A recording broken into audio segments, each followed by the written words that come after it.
Hey everybody, this is Ibarionex from the Candid Frame. Before we start, I want to let you know that I am really grateful for the many people who contribute images to the Flickr pool. Every week when I go through the images, I'm amazed at the level of talent of photographers from all over the world. It really is nothing short of amazing. And as I look through the photographs and I choose images and I critique them in these videos, I'm learning so much as I hope I'm trying to help you. You guys are helping me tremendously when I see you make choices that I myself didn't or haven't considered.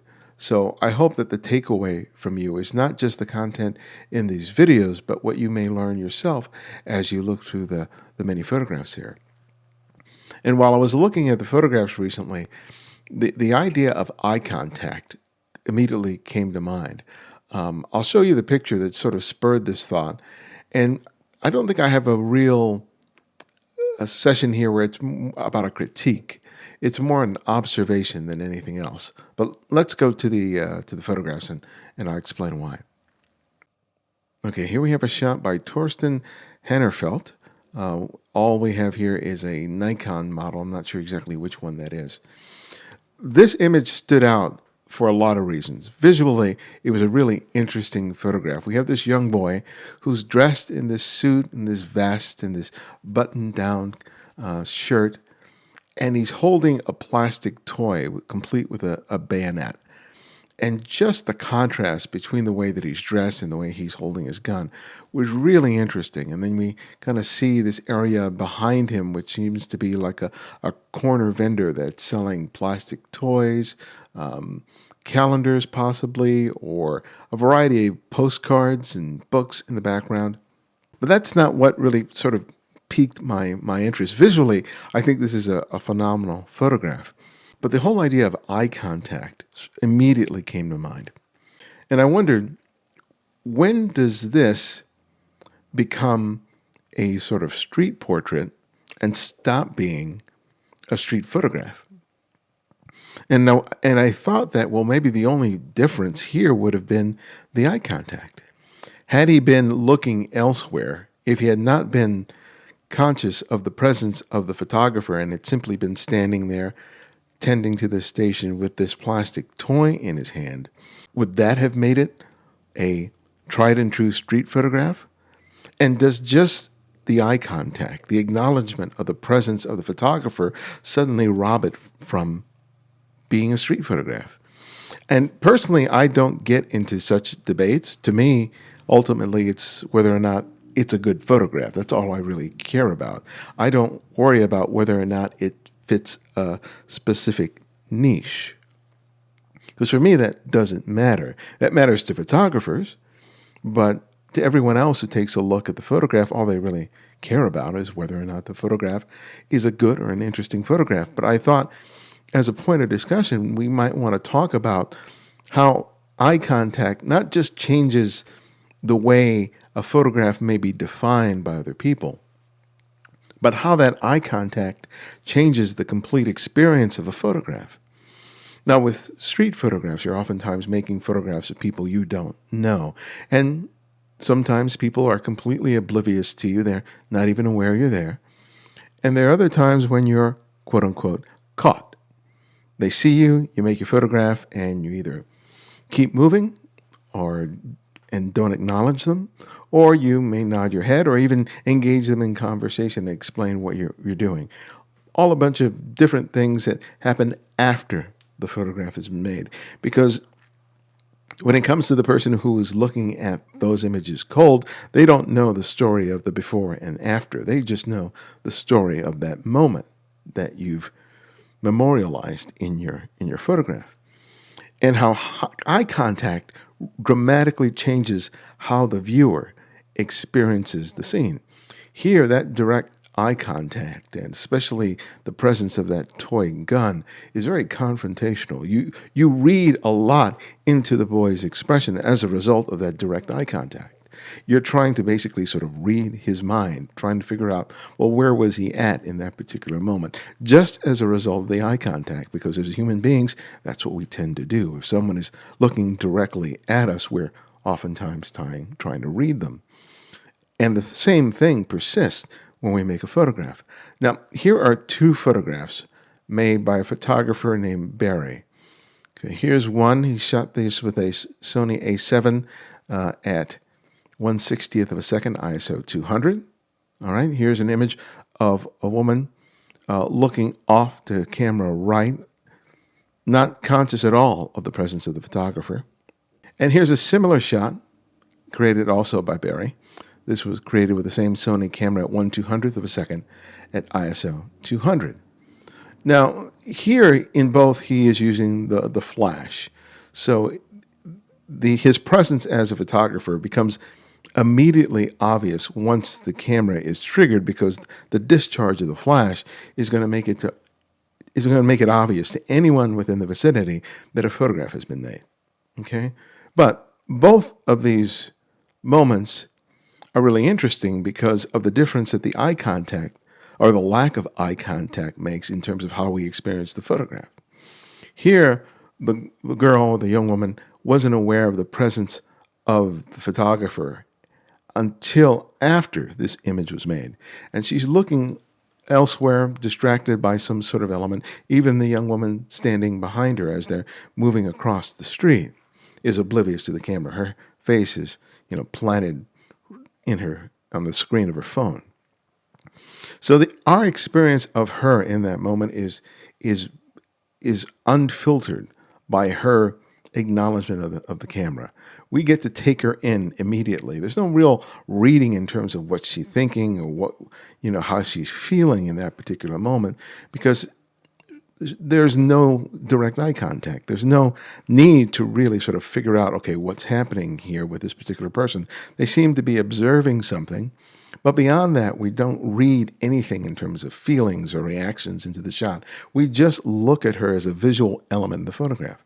But take a look at this shot, which is very similar with a street scene where Barry uses the flash in order to freeze the subject.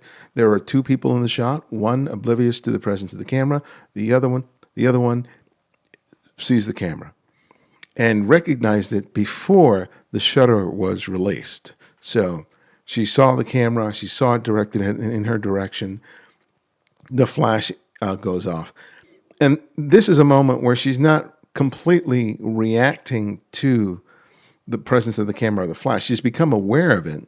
And you'll find that this happens a lot when you're photographing on the street. There's this moment when someone finds a camera being directed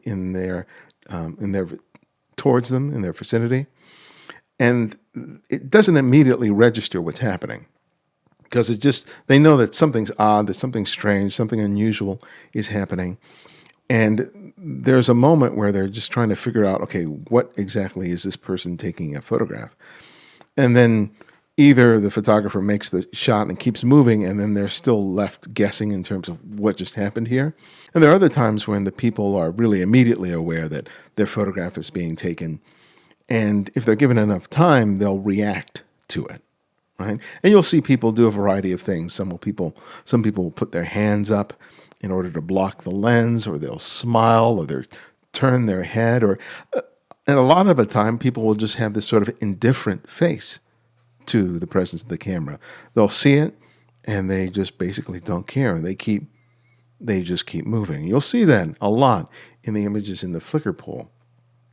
But see how differently we as viewers respond to the photograph of this woman as a result of her looking directly at the camera. At that point, we're trying to read what she was feeling, what she was thinking in that moment, because we have that direct confrontational moment between her and the camera and the photographer. We're trying to figure out, okay, what happened when that camera was fired and the flash discharged. Was she angry? Was she upset? Did she not care? That's not happening in the previous shot. Right? She, no doubt, just like the woman who I just showed you, became aware that a picture had been taken as a result of the flash. But we don't read into what her reaction is as much as we do here because of that direct eye contact. So that's something to be aware of when you're going out and you're making photographs. Some people will try to avoid showing or taking pictures where there is any of that direct eye contact. But I think it's sort of interesting to understand that that eye contact really plays a dramatic role in how we experience a photograph. Because if the people were completely oblivious to the camera, we just read the scene as, light and shadow and composition. We just look at it as sort of an aesthetic thing. But when the person is looking into the lens of the camera at the moment that the image is captured, it becomes something completely different. The aesthetics may still be there, but there's an added element that is very complex, for lack of a better word. It changes the dynamic of the photograph in a way that I hadn't really considered until I looked at that first initial image. Okay, here we have a shot by York 2015, no XF data here. So here we have another shot where we have two people within the frame, one aware of the camera and the other one not, right? And this is shot behind glass, so the people here are at a restaurant or at a cafe having a meal, and suddenly there's this direct eye contact with this woman who's having something to eat in a cup of coffee in the viewfinder. And there's that direct relationship between us and her. Because at this point, when you're looking at the photograph, the photographer no longer really exists. This is a direct relationship between you and that person. And as photographers, we kind of start reading into what the photographic experience was, how that person may or may not have reacted. But as a casual viewer who isn't a photographer, that connection means something completely different. All of a sudden, there's a connection between the viewer and the subject. There's a relationship between the viewer and the photograph that doesn't exist when the subject matter is completely oblivious to the scene. And then we have this woman in the foreground who's looking off to her right, possibly facing someone else who's also seated at that particular table and having a discussion.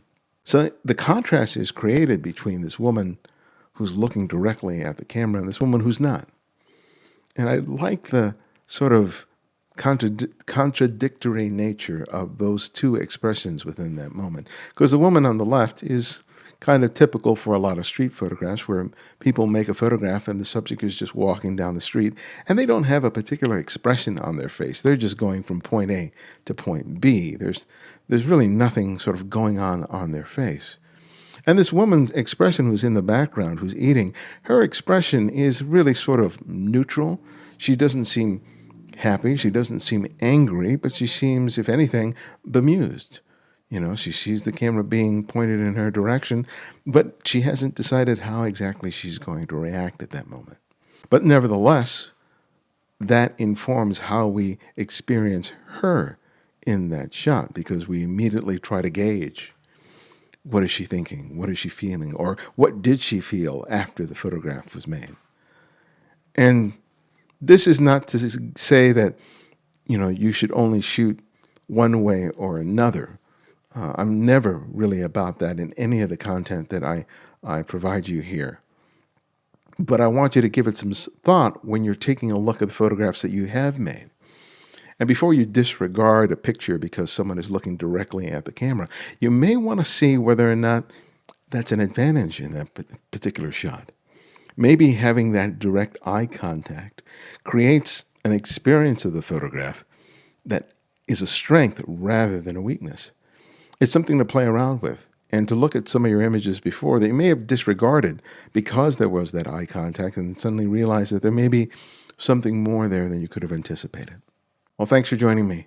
Hey, if you pre-ordered a copy of my new book, Making Photographs, Developing a Personal Visual Workflow, you're going to be receiving your softcover copy very soon. They just started shipping last week, and I also already have some emails from people telling me that they've got the book and they're reading through it. So you'll be receiving it very, very soon if you've already ordered it. And if you haven't ordered it yet, you can enjoy a 40% discount by using the code Pirello40 when you go to the Rocky Nook website. You'll find a link below in the notes. And the book is basically, it encapsulates all the principles that I teach in my workshops and that I share in these YouTube videos that really teaches you not only my own personal way of photographing, but provides you tips, suggestions, exercises for developing a really consistent way of making photographs. If you've ever been frustrated or felt like you just weren't making progress with respect to your photography, this is the book that I think is the solution for that. So check it out, and if you like it, please write a review either on the Rocky Nook website or on the Amazon site, and I look forward to seeing what you think about it. And if you've just discovered the Candid Frame, the Candid Frame is a podcast in which I feature conversations about photographers from all genres, not just street photography.